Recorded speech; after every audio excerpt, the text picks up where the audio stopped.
Well, hello everyone. It's great to be back with YourTV as I do an update for the city of Belleville as we deal with these COVID-19 times. And this update is for the week of June the 14th.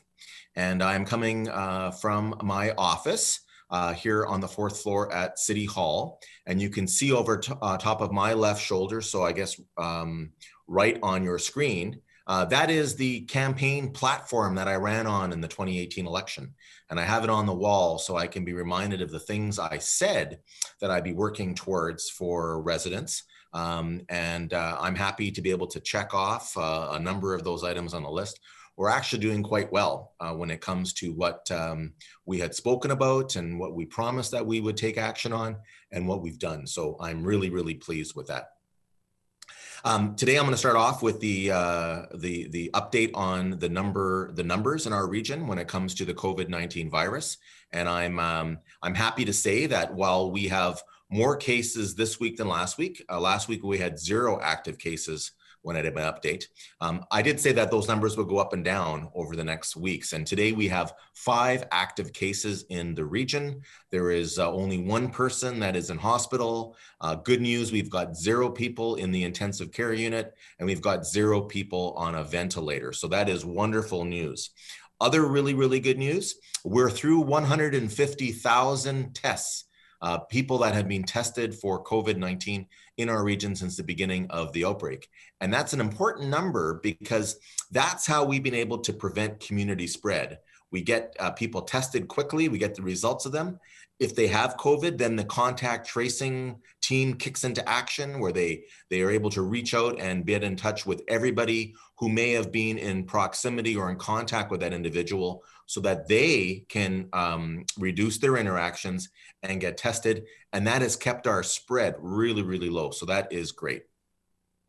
Another piece of good news is that we've now got 125,054 vaccines that have been administered in the Hastings and Prince Edward Health Unit region. So 63% of all eligible people have got their first dose, which is an outstanding number, and it continues to grow every day.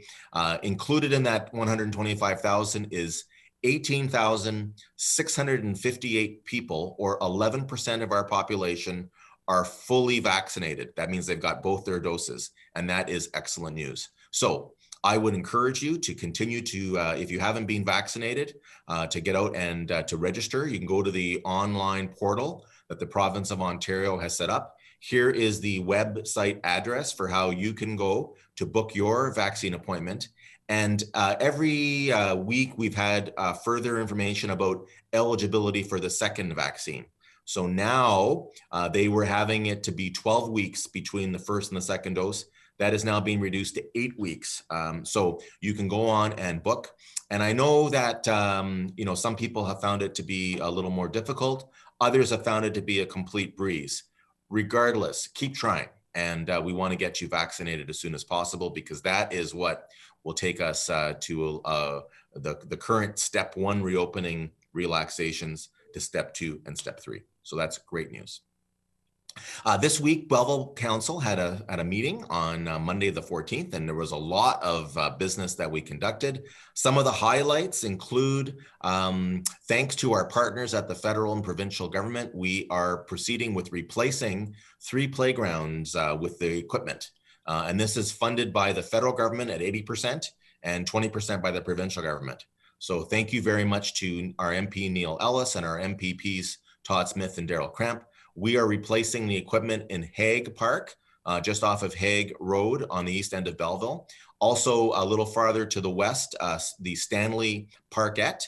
And then on the west end of the city, just west of Sydney Street, we have the Cascade Park. And those parks are going to have all brand new equipment.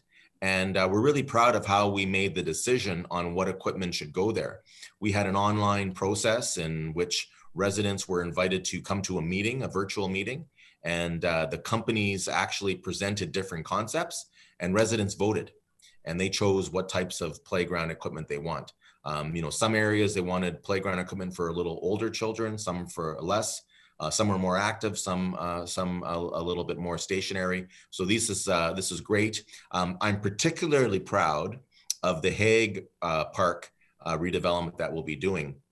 Hague Park is going to be a beautiful park. It's a very large piece of land that most people don't know about. Runs from Hague Road east all the way to the new Hanley South subdivision that's being constructed. We've cleared trees in that area, and so they're now going to be starting in July on to run sanitary and stormwater and water services and gas. But this huge park, we're now going to make a big European-style boulevard down the middle of at least a double-wide sidewalk with benches and trees on both sides, so people can go there and really enjoy the outdoors. And there'll also be the playground equipment and other activities in the vicinity. So it's going to be a beautiful park. And I'm so happy that as I look to the campaign platform on my over my shoulder, one of the big things I talked about was increasing the amount of outdoor amenities and having more parks and playgrounds closer to residents' homes. So that is going to be really, really great. Another big project that is finally moving ahead is the Herkimer Avenue reconstruction from Dundas Street all the way down to the Keegan Parkway or the Herkimer Street boat launch. This project has been around for, over a decade, and we've been working on it. So finally it is moving ahead. This council continues to get things done, and that road work was approved yesterday. It's a significant project. This is an area that has open ditches still, and we just are going to do the whole thing. Sidewalks, active transportation. It's part of our active transportation or our bike lane network, and it's really going to open it up. So that is phenomenal, phenomenal news. Another piece of business we took care of yesterday, or this week, I'm sorry, was the Chamber of Commerce contract. And the Chamber of Commerce runs a number of events for us. They're fantastic during normal years when we can gather outdoors, but with COVID, they've had to sort of adjust it. And yesterday we approved a number of activities. I'll start off and talk about the fact that the Lions Club virtual concerts are back, where they are going to film them and play them on YourTV. Thanks to our partners at YourTV for helping with that, but that is going ahead. The Curbside Culture Food Festival on July 9th, 10th, and 11th of this year, where again, we will have food trucks and outdoor food preparation where people can go and purchase it for takeout. That is going ahead. The Buskers on the Bay summer and fall process, along with the market in the park, is set for September the 12th. The Lions Live concert for September the 19th. And then in the event that we cannot have an on-street parade for the Christmas Santa Claus parade, we are going to plan to have the drive-by parade again on November the 21st. But if things continue to go well, we certainly leave the door open to be able to have an on-street parade. But there's a lot of planning that has to go in, so they're taking those steps now. You may notice I missed a very important day, Canada Day, that we normally do here in the city, and I want to come back to that because we also approved yesterday a toned down, COVID-friendly Canada Day procession that will go to some of our long-term care residences where we can wish them all a happy Canada Day, as well as some of our frontline heroes that have been involved where we can recognize them.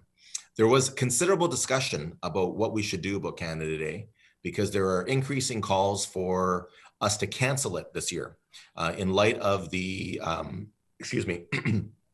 in light of the discovery of the Indigenous children at the Kamloops School. There have been lots of folks that are calling for us to pause Canada Day this year. And Belleville City Council did not agree with that. We believe that Canada is a wonderful country, and we've got lots to be grateful for, and we've got lots to learn about our mistakes in the past as well. But canceling was not something we wanted to do. Everyone is free to celebrate Canada Day this year in their own way at home, and we encourage you to do so. And but at the same time, Canada is a wonderful country, not perfect, but it's a wonderful country, and we want to move forward. So that is my update for this week. And in the coming weeks, I'm really excited. Our next meeting on June the 28th will also be the installation of our brand new fire chief. Monique Belair, who will be taking the command of our fire service. And we will have an in-person meeting for Belleville City Council. And as we start to get back on the road to normal. So with that, as I said, thank you to YourTV for this opportunity. If you have any questions or comments, you can reach out to me or any member of Belleville City Council. We'd be happy to help you out. Have a great rest of the week, and I'll be back in touch next week with another update from the City of Belleville.